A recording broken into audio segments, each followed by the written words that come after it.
Hello, it's Sonia here with The Pretty Stitch. Welcome to my channel. If this is your first time joining me, I'm so happy to have you here. So today is Wednesday, and that means it's the stitch of the week.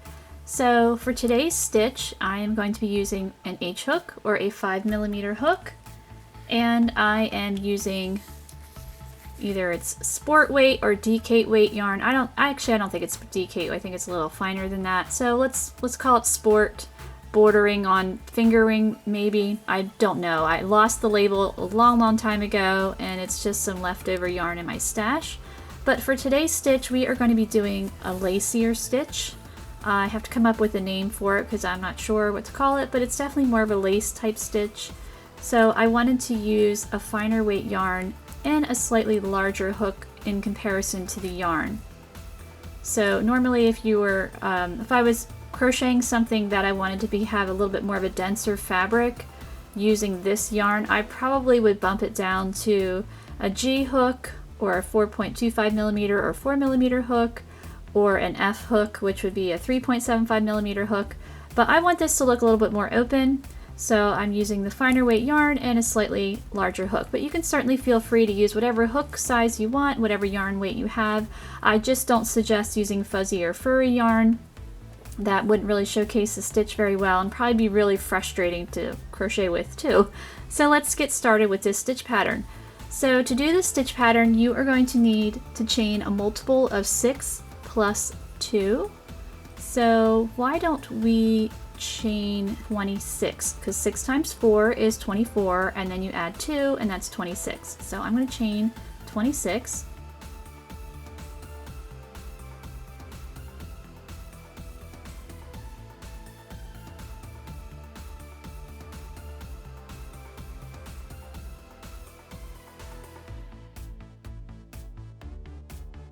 So hopefully I have 26 chains. I think I do, and I'm using my gray background here. Usually you see my white desk, but I want you to be able to see the stitches well, so this is just an old mat that tends to work well for when I'm using lighter yarn. Alright, so to get started with this stitch pattern, this first row is going to be your foundation row. So it's your setup row. So you won't be repeating this exact row again for this stitch pattern. So we're going to get you set up here. So what we're going to do is, in your second chain from your hook, we're just going to work a single crochet. And you can work in the chain however you like. So we have our single crochet. So now we are going to chain 5.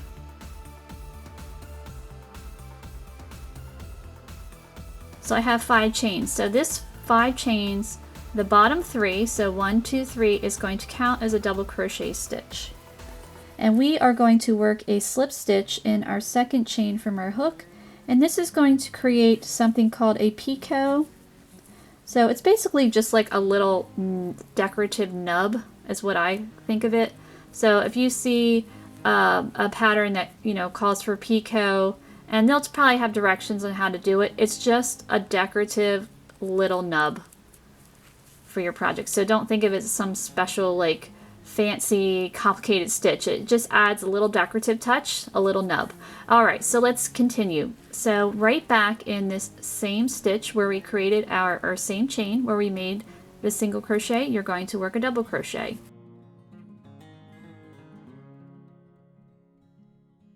And we're going to make another little nub, another little picot. So we're going to chain 2 to create that.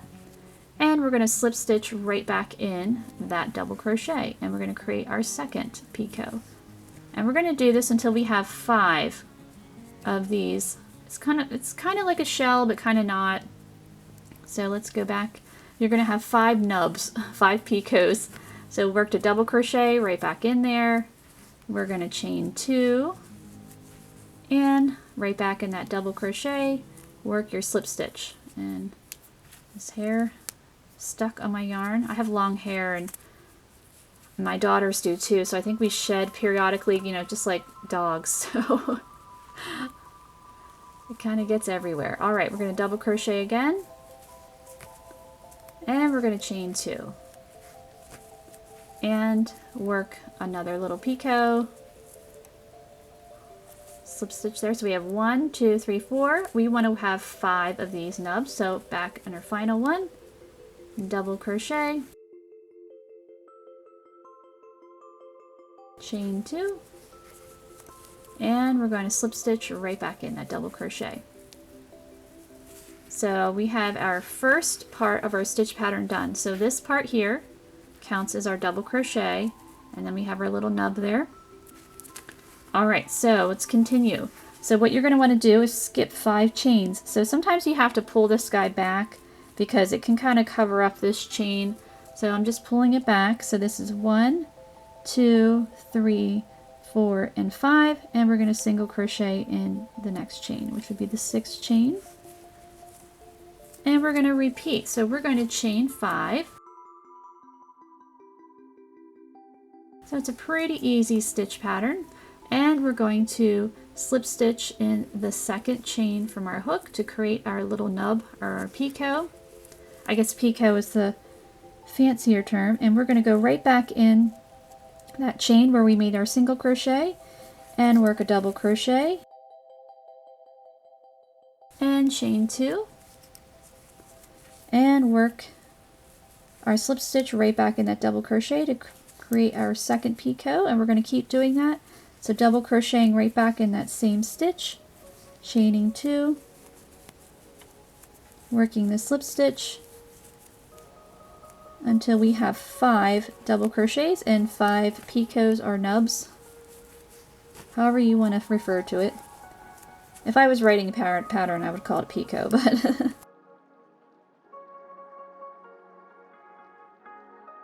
so 1, 2, 3, 4, and 1 more, 5, and chaining 2 to complete our final picot and slip stitching right back in that double crochet. So 1, 2, 3, 4, 5. So you're always going to have 5 double crochet. So it's like a group of 5 there. So let's keep going across our chain here. So I'm sliding, so you can really see it's really covering up that next chain. So I'm just sliding it back. So 1, 2, 3, 4, 5 in the next chain. So in the 6th chain from your hook there, or from your group there, you're going to single crochet. And you can see I'm just marking it with my thumb there. And I'm working my single crochet, and we're just going to repeat. So we're going to chain 5. And slip stitch in the 2nd chain from our hook to create our picot. And I'm going to work 4 double crochet with my picots right back in that same stitch to create the next group. So there's my double crochet, chain 2, single crochet right back in there. And I think this stitch pattern would be pretty for a lot of projects, like lacier projects, if you wanted to make a lace type of shawl or a scarf or a blanket. You might even be able to incorporate this as an edging, you know, having it probably on this side, because the thing is with the picots, they like to curl a little bit sometimes. So I suggest if you're going to do this with a shawl, I think this stitch pattern would probably work best with a cotton yarn, because then you can really block it into submission. Cotton tends to block really, really well, especially if you're using like a thread. You can kind of get rough with the blocking and just make it go where you want it to. So when you see those lace projects, a lot of times they're made with cotton thread and they were heavily blocked. So if you make something with acrylic, it doesn't block as well. You still can block acrylic, but it doesn't always block as well. So I'm going to chain 2 and slip stitch. Like you might need to actually kill the acrylic, which what I mean by that is actually using a little heat, but you need to be careful when you're putting heat on acrylic because it can burn. So you have to like just remember how far you can go before you start to burn, because you don't want that. So 1, 2, 3, 4, 5. So we have 5 double crochet, and now our 5 of our little picots, and now we're going to skip 5 chains. 1, 2, 3, 4, 5, and the next chain, working our single crochet, and we're going to repeat, chaining 5, and slip stitch in the 2nd chain from our hook So it looks kind of messy at first for the first row, but once you get going, it kind of looks a lot nicer. So don't feel like, you know, or don't start hating it right away if you're looking at it like, oh my goodness, this looks horrible. I do not like this. But, you know, give it a chance. Get a couple rows in first before you make your final decision on whether you like the stitch or not. So I made a double crochet, chain 2, and that's a good rule of thumb for a lot of stitch patterns. Sometimes they just don't look great when you're first starting out. And that can be true, especially if you're doing cables. Cables can really look like a hot mess in the beginning until you've got a couple rows under your belt or a couple rounds, and then it starts to come together. So, you know, this is one of those as well. All right, so we've got 3, so 2 more to go. And this yarn is stuck in the skein. It's so annoying when that happens, but it happens. Sometimes they come out so beautifully, and then other times they just don't. We might have got it fixed. So 1, 2, 3, 4. I need to do one more. And I'm going to chain 2 to finish up my last picot there, and slip stitch right on top of that double crochet. Okay, so this is what we got going on so far. So what we're going to do to finish up this row, you're going to skip 5 chains, 1, 2, 3, 4, 5, and you should have 1 chain left. So in your last chain, you just work a single crochet. And then your foundation row is started. So we're going to get ready to do row 2. All right, so let's begin row 2. So for row 2, we're going to chain 8 and we are going to turn. So 1, 2, 3, 4, 5, 6, 7, and 8. So now we're turning our work. And so what we're going to do is we are going to work a single crochet. We're going to skip 4 of our little nubs or picots. So 1, 2, 3, 4. And then right on top of this chain 3, we are going to work a single crochet. So this chain 3 here, let me pull out my hook there. So this guy right here, we had our chain 5, and then we skipped 1 chain and worked our slip stitch in the second one. So that creates our little picot, and then the other chain 3 counts as a double crochet. So we're going to just technically single crochet right on top of this double crochet that we made. So 1, 2, 3, and working my single crochet right there.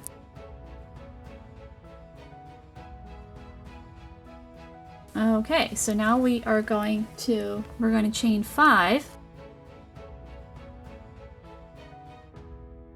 So this chain 8 here, part of this is going to be the chain 5 that we just made, and then the other 3 is going to be the double crochet. So we're kind of making it with the chain. So we've chained 5, so we're going to skip 4 of our picots. So 1, 2, 3, 4, and then we're just going to work a single crochet again on top of that chain 3. So you're going to be working in all these chain 3. So we're going to do the same thing as we did here, right here. So this is going to be a repeating row. So row 1 was a setup row, so row 2 will be a repeating row. So we're going to chain 5 again. So this will be quite an easy row. This will be the fast row. And on top of that chain 3, work our single crochet. So we're going to chain 5.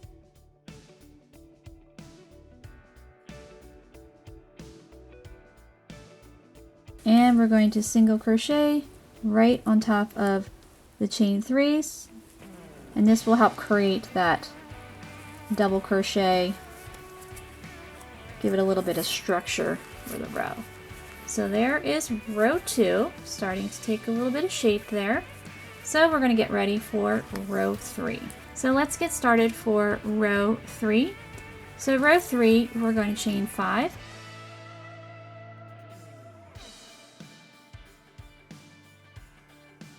And turn our work. And we're going to do a repeat of this row in some ways not.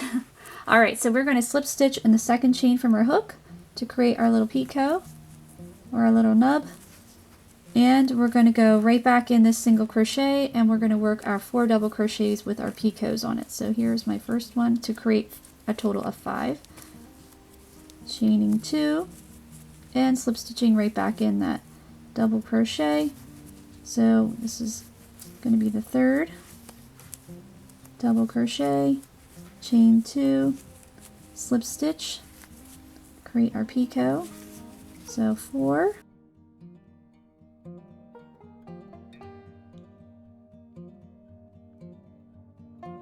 Chain 2, slip stitch right back in that double crochet. So we need to do one more to have our group of 5. Chain 2 and slip stitch right back in there. Okay, so as I said, it's going to be similar to row 1 but slightly different. So before we skipped 5 chains, which we will be skipping these 5 chains, but now we're just going to work in this single crochet here to create the next grouping. So you're just going to single crochet right in that single crochet, and now we're going to chain 5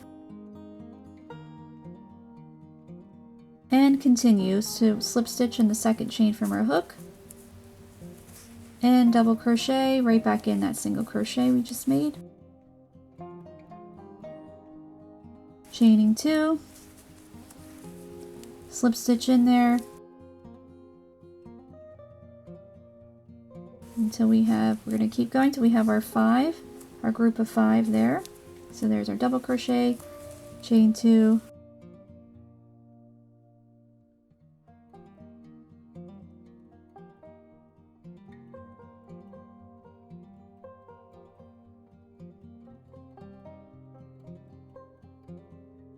so this is not a difficult stitch pattern.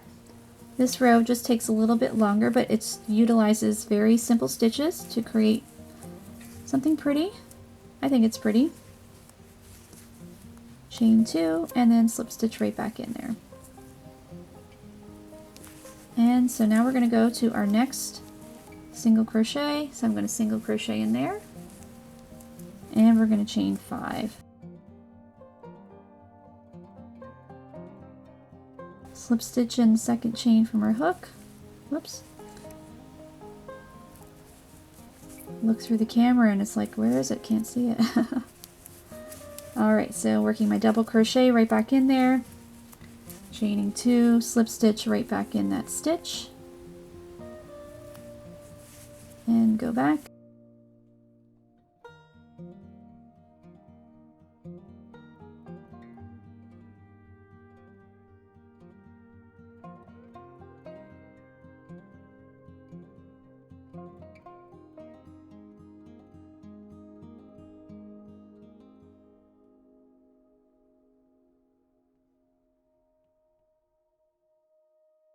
So 1, 2, 3, 4, and here is 5,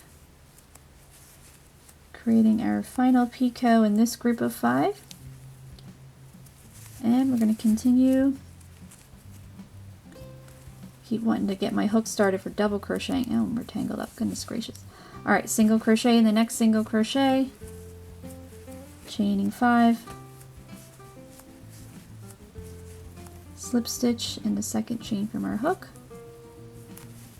and now we're going to work our group of 5. Now I can double crochet. I was getting ahead of myself.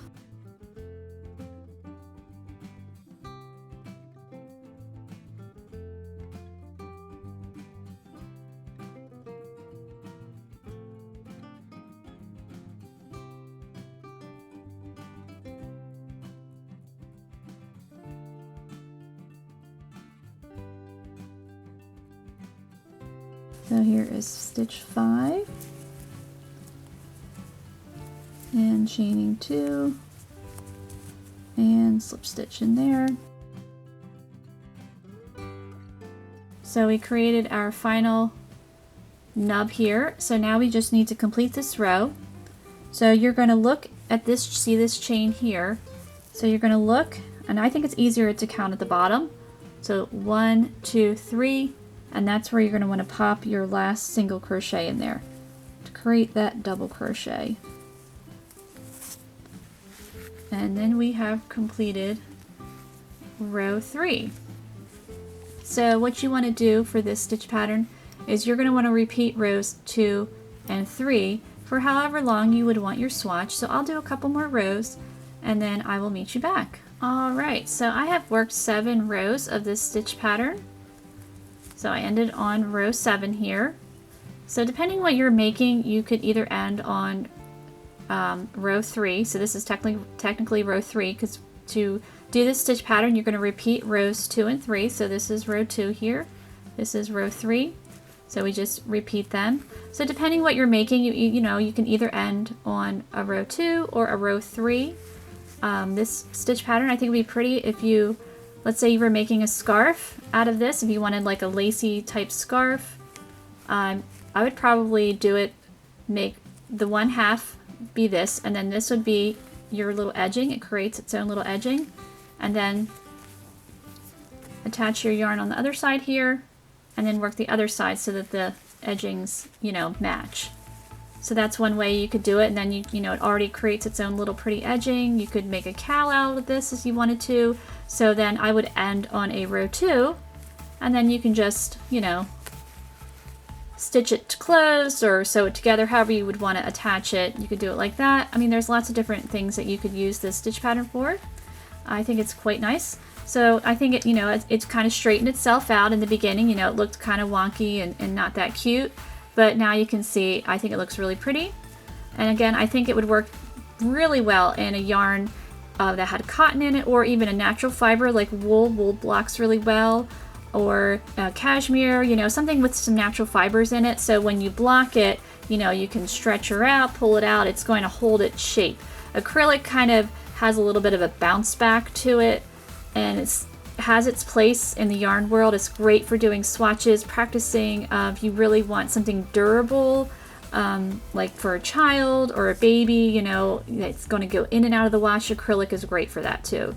You know, so some people just automatically hate on acrylic, and it has its place in the yarn world, definitely. So it just depends on what you're making. So, but personally, I think for this stitch, if I was making a project out of it, I would probably use some type of natural fiber so I could really showcase the stitch to its best. And that's just a good rule of thumb with any project that you're doing. So I hope you enjoyed this stitch of the week, and I thank you so much for watching.